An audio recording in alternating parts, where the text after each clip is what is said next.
Hello बच्चों, welcome to knowledge point. I hope you all are safe and happy at your home. तो आज हम पढ़ने वाले हैं 10th क्लास बायोलॉजी का 5th चैप्टर, जो कि बायोलॉजी सेक्शन का फर्स्ट चैप्टर है। तो वो हमारे पास है लाइफ प्रोसेसेस।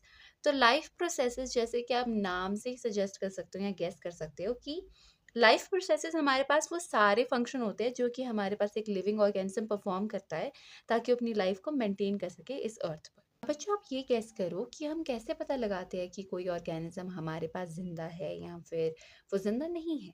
ठीक है।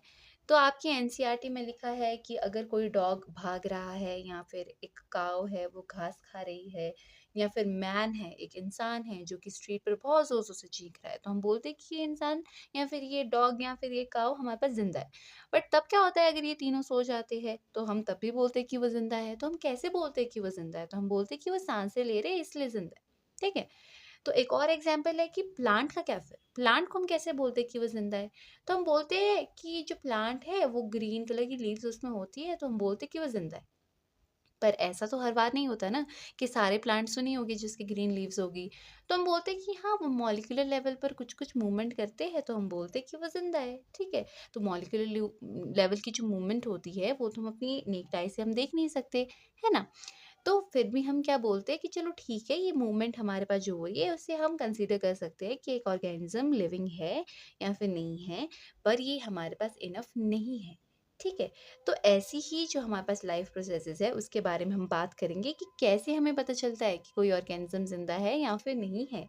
बच्चों, जो ये लाइफ प्रोसेसेस होते हैं ना, जो मेंटेनेंस फंक्शन होते हैं लिविंग ऑर्गेनिज्म के, ये तब भी हो रहे होते हैं जब आप कुछ भी नहीं कर रहे होते। फॉर एग्जांपल, आप बैठे हो क्लास में या फिर आप सोए हुए हो, ये तब भी हो रहे होते हैं। The maintenance job has to go on. The processes which together perform this maintenance job are life processes. तो ये जो सारे प्रोसेसेस होते हैं, जो ये सारे हमारे पास इकट्ठे इस मेंटेनेंस जॉब को परफॉर्म करते हैं, तो हम उन्हीं को क्या कहते हैं? हम उन्हीं को कहते हैं कि ये लाइफ प्रोसेसेस है। ठीक है। तो हमारे एनसीईआरटी में हमारे पास 4 प्रकार की लाइफ प्रोसेसेस है। तो हमारे पास बेसिक 4 लाइफ प्रोसेसेस है जो हम पढ़ेंगे। तो हम पढ़ेंगे न्यूट्रिशन के बारे में, हम पढ़ेंगे रेस्पिरेशन के बारे में, हम पढ़ेंगे ट्रांसपोर्टेशन के बारे में एंड फोर्थ हम पढ़ेंगे एक्सक्रीशन के बारे में। तो न्यूट्रिशन की बात करते हैं। तो न्यूट्रिशन की जब भी हम ये वर्ड बोलते हैं तो आपके दिमाग में क्या आता है? फूड रिलेटेड स्टफ आता होगा, है ना।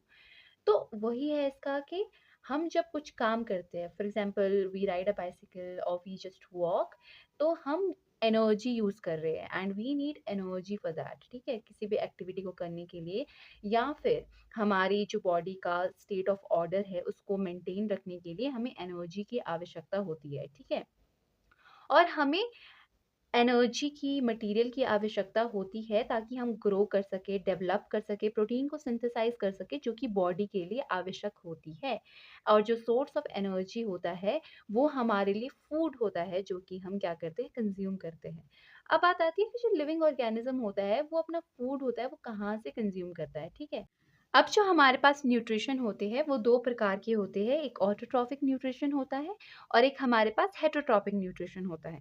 तो जो ऑटोट्रॉफिक न्यूट्रिशन होता है वो प्रोसेसेस होती है by which an organism like a plant produce it own food from simple inorganic substances using sunlight और केमिकल एनर्जी। सनलाइट और केमिकल एनर्जी का यूज करके हमारे जो प्लांट होते हैं वो फूड प्रोड्यूस करते हैं। जैसे कि इसमें एग्जांपल हमारे पास प्लांट है, ग्रीन एल्गे है और कुछ बैक्टीरिया है। अब हमारे पास है हेटरोट्रॉफिक न्यूट्रिशन। तो heterotrophic nutrition is a mode of nutrition where organism depend on other organism और they remain for sustenance as they can not produce their own food.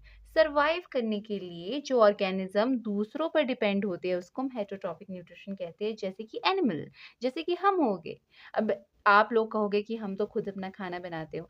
आप खाना बनाते होगे, फॉर एग्जांपल आप दाल बना रहे, चावल बना रहे, चपाती बना रहे हो, बट आपने आटा तो नहीं बनाया ना। तो आपने आटा तो बाहर से सोर्स करा, आपने उसकी फॉर्म चेंज करी, बट आपने उसको बनाया नहीं। ठीक है। तो हम भी हेटरोट्रॉपिक है, हम भी और ऑर्गेनिज्म पर डिपेंड है, जैसे कि हम प्लांट्स पर डिपेंड है। प्लांट्स हमें खाना देती है, हम उसको बनाते हैं, है ना। तो ये हमारे पास बेसिक सा इंट्रो है किसके बारे में? ऑटोट्रॉफिक न्यूट्रिशन के बारे में और हेटरोट्रॉपिक न्यूट्रिशन के बारे में। तो अब हम बात करेंगे ऑटोट्रॉफिक न्यूट्रिशन के बारे में। तो जो कार्बन और एनर्जी रिक्वायरमेंट होती है ऑटोट्रॉफिक ऑर्गेनिज्म की, वो फुलफिल्ड हो जाती है फोटोसिंथेसिस से। It is the process by which autotrophic take in substance from the outside and convert them into stored form of energy. बाहर से सब्सटेंस लेते हैं और उसको स्टोर्ड फॉर्म ऑफ एनर्जी में कन्वर्ट कर देते हैं। And this material is taken in the form of carbon dioxide and water, which is converted into carbohydrates in the presence of sunlight and chlorophyll. तो यहाँ पर आप देख सकते हैं कि आउटसाइड से कार्बन डाइऑक्साइड और वाटर जो आप प्लांट को देते हो, और सनलाइट के प्रेजेंस में क्लोरोफिल में क्या हो जाता है कि हमारे पास कार्बोहाइड्रेट में ये चेंज हो जाता है, and the carbohydrate are utilise for providing energy to the plant.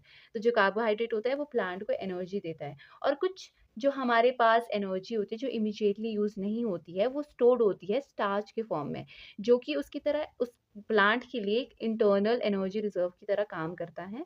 और वो प्लांट को तब आवश्यक होता है जब प्लांट को उसकी नीड होती है। और ऐसी सेम सिनेरियो जो होता है हमारी बॉडी में देखने को मिलता है कि जितनी तो हमें एनर्जी की रिक्वायरमेंट होती है वो जो फुलफिल हो जाती है, तो बचा हुए जो एनर्जी होती है हमारी बॉडी में वो ग्लाइकोजन के रूप में क्या हो जाती है, रह जाती है। तो यहाँ रिएक्शन आप देख सकते हैं, इसको बैलेंस भी करके रखा है। होप कि आपको बैलेंसिंग इक्वेशन आ जाती होगी। तो इसमें हमने आउटसाइड से कार्बन डाइऑक्साइड और वाटर लिया सनलाइट की प्रेजेंस में, क्या हो गया, हमारे पास ग्लूकोज फॉर्म हुआ, हमारे पास ऑक्सीजन प्लस हमारे पास वाटर भी फॉर्म हुआ। तो फोटोसिंथेसिस में हमारे पास 3 इवेंट्स होते हैं। तो पहला इवेंट होता है absorption of light energy by chlorophyll. तो क्लोरोफिल ने क्या करा, लाइट एनर्जी को ट्रैप करा। और दूसरा हमारे पास क्या होता है, conversion of light energy to chemical energy. जो हमारे पास लाइट एनर्जी है, जो सनलाइट की एनर्जी, तो उसको केमिकल एनर्जी में हमारे पास क्या करा, उसको कन्वर्ट कर दिया। And splitting of water molecules into hydrogen and oxygen. जो हमारे पास वाटर मॉलिक्यूल्स थे उसको हाइड्रोजन और ऑक्सीजन में क्या कर दिया, स्प्लिट कर दिया। और तीसरा हमारे पास होता है reduction of CO2 to carbohydrate. तो ये हमारे पास क्या होता है, 3 स्टेप होते हैं जो कि फोटोसिंथेसिस में हमारे को देखने को मिलते हैं, है ना। अब हम बात करेंगे स्टोमेटा के बारे में। जैसे कि मैं अस्यूम कर रही हूँ कि आपने अपनी प्रीवियस क्लासेस में थोड़ा बहुत स्टोमेटा के बारे में पढ़ा होगा। तो जो हमारे पास स्टोमेटा होते हैं वो हमारे पास एक टाइनी पोर्स होते हैं, एक नहीं काफ़ी सारे टाइनी पोर्स होते हैं, लीव्स के सरफेस पर प्रेजेंट होते हैं। तो इनमें massive amount of gases exchange होती रहती है। और ये हमारे जो प्लांट होते हैं उनके पर्पस परफॉर्म करता है फोटोसिंथेसिस के लिए। और एक और बात जो आपने नोट करनी है कि जो गैसेस एक्सचेंज होती है वो स्टेम से, रूट और लीफ सरफेस से भी होती है। ओके। और अगर जो हमारे पास जो ये स्टोमेटा होती है, अगर इनके पोर्स काफ़ी देर तक सनलाइट से एक्सपोज रहते हैं, तो there is a lot of chance कि जो वाटर है वो लॉस्ट हो जाए। ओके। तो उसके लिए क्या होता है कि अपनी जो पोर्स होते हैं उसको क्लोज कर देते हैं। जब इन्हें चाहिए कि इन्हें कार्बन डाइऑक्साइड की नीड नहीं है फोटोसिंथेसिस के लिए, तो अपने पोर्स को ही क्लोज कर देते हैं। जो ओपनिंग और क्लोजिंग होती है स्टोमेटल पोर की, वो जो गार्ड सेल होता है वो फंक्शन परफॉर्म करता है। तो जो गार्ड सेल होता है उसके through he opening and closing of stomata होती है। तो जब गार्ड सेल स्वेल हो जाता है, उसमें जब वाटर फ्लो करता है वो स्वेल हो जाता है और स्टोमेटल पोर को ओपन कर देता है। सिमिलरली जब पोर क्लोज हो जाता है, इसका मतलब ये है जो गार्ड सेल है वो श्रिंक हो चुका है। ओके। तो अब हम पढ़ेंगे हेटरोट्रॉपिक न्यूट्रिशन के बारे में। तो जैसे कि हमें पता है कि हर ऑर्गेनिज्म का अलग अलग तरीका होता है फूड को ऑब्टेन करने का। तो हम सिंगल सेल ऑर्गेनिज्म की बात करेंगे, जिसमें क्या होता है कि जो फूड होता है वो may be taken by entire surface. तो हम अमीबा की बात करते हैं जो कि एक यूनिसेलुलर ऑर्गेनिज्म है। तो उसमें क्या होता है, टेम्पररी फिंगर लाइक प्रोजेक्शन बनती है जिसको हम स्यूडोपोडिया बोलते हैं। और ये क्या करता है, ये फूड पार्टिकल को ट्रैप कर देता है और फूड वैक्यूल बना देता है। Inside the food vacuole, complex substances are broken down into the simpler one, which then diffuse into the cytoplasm. इसके बाद जो नेक्स्ट टॉपिक है न्यूट्रिशन इन ह्यूमन बीइंग, वो हम दूसरी वीडियो में पढ़ेंगे। Until then, bye bye, take care.